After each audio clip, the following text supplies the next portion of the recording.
Sadhguru, the next question is something that we've sourced from the audience, and it's been a personal question as well, which is that when we're on this journey of life, we tend to set a lot of short-term goals, and when we don't achieve them, we don't know how to deal with failure. And that is something we all deal with a lot at U of T in specific, but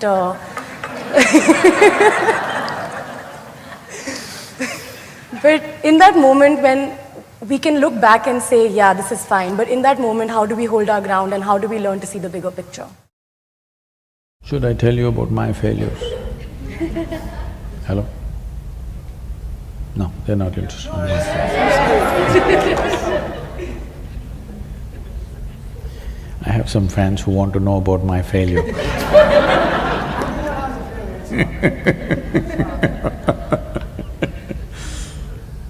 When I was 10, 11, the only thing that I had in my mind is, I just want to go somewhere, I don't know where. So those days if I got 5 rupees, 5 rupees was lots of money. I bought a little bit of bread and disappeared into the jungle. Just walked around, caught a bunch of snakes, I observed everything from insects to worms to animals to everything. When I ran out of food and became difficult, after 3, 4, 5 days, came back. By then there was a lot of unnecessary excitement in the town.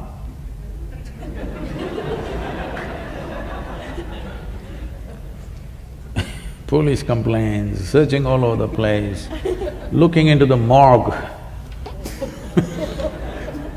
all kinds of things. And then I came back and they were all this thing, but I'd left a note. They just ignore my words and do everything else. So after a few times, they got used to that. And I also grew up. So I didn't know where, but I just wanted to go somewhere. All I knew was somehow the known situations was kind of containing me. I just wanted to go somewhere. The moment I got a bicycle, I cycled across South India. And I got a motorcycle, I crisscrossed India many times. And I was stopped at the national borders. So I decided the only thing is I do some business, make some money and ride across the world. Where? I don't know, simply want to ride. So I thought I'll get into business. So I got in, became far more successful than most people would imagine in a short span of time. So one to another, I started half a dozen businesses, became very successful, everything. Then everybody was clapping their hands except me. They were all clapping their hands because I was making more money than other people. I was getting little like that because I got into this business because I wanted to ride away.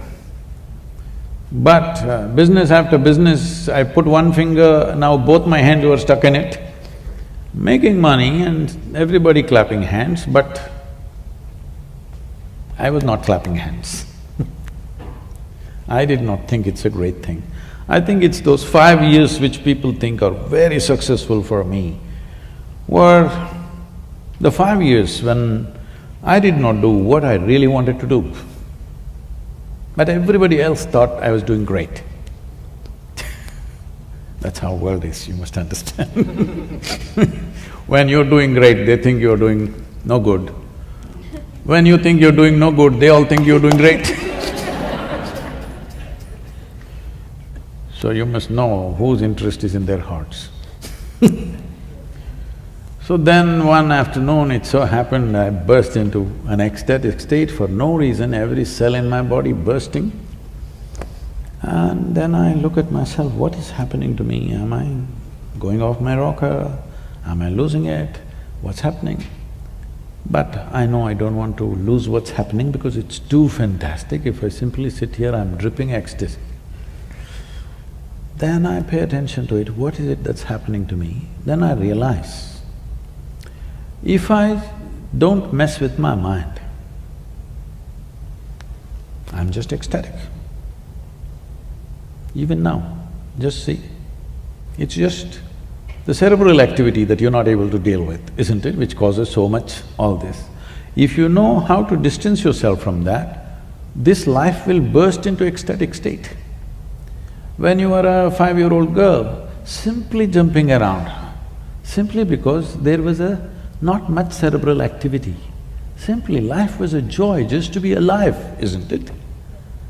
Even now you will become like that if you know when to keep your cerebral activity on, when to keep it off. When I realized, if you don't do anything, you will become ecstatic, then I thought, what's the big deal? I will make the whole world ecstatic. On that day, the world's population was 5.6 billion people. Then I sat down and made an elaborate plan. How I will make the world ecstatic? Because it's so simple. If they don't do anything, they will be ecstatic. I didn't think people are so invested in misery that it'll take a lot of coaxing. Then I made a plan, in 2.5 years' time, I can very easily make the world ecstatic.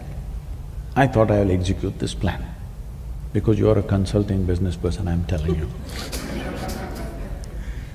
I had everything clear-cut, because this is this simple. If I talk to them, why will they deny ecstasy? They will all go for it. 38 years.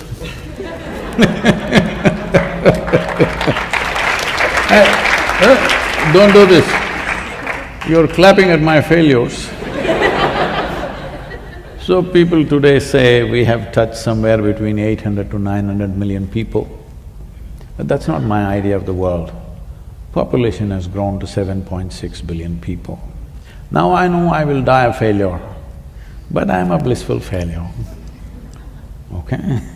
Because first is, I learned how to fix myself before I do anything in the world.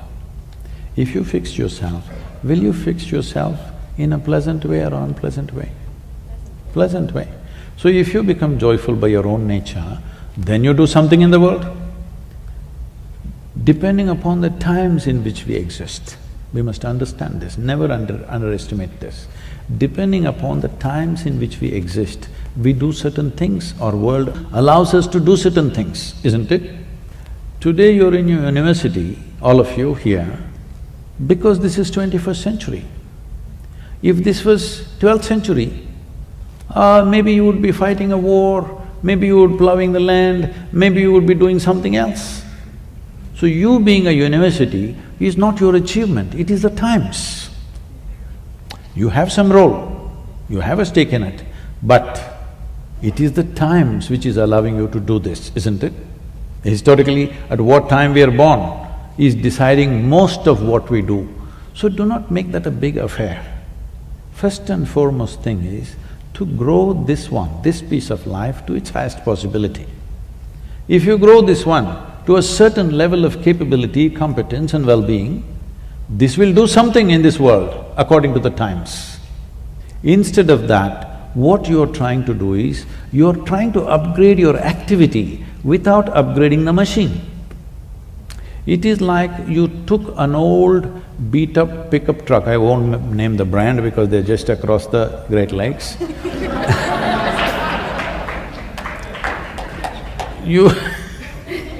You took one old beat-up truck, pickup truck you have, but you suddenly got a desire, you want to go into the Formula 1 racing. You went. Now your 4 wheels will be going in 4 different directions. You want to get onto the track, at least buy a standard Ferrari. Hello? If you have an upgraded machine, is your activity naturally upgraded? I'm asking you. But without upgrading the machine, if you upgrade activity, upgraded activity is creating enormous suffering, isn't it? See, those of you who are thinking it's very hard to be in the university, I can take you back home and make you plow the land. Very easy.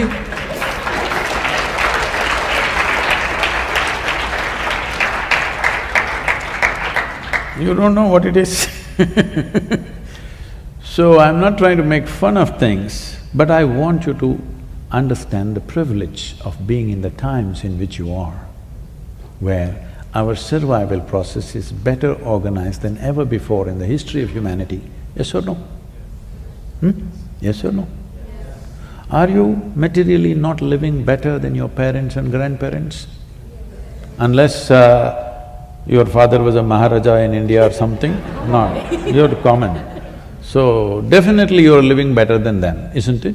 Especially all of you young women who are here, I want you to acknowledge this, that this is the best time to be a woman on this planet. It never was this good.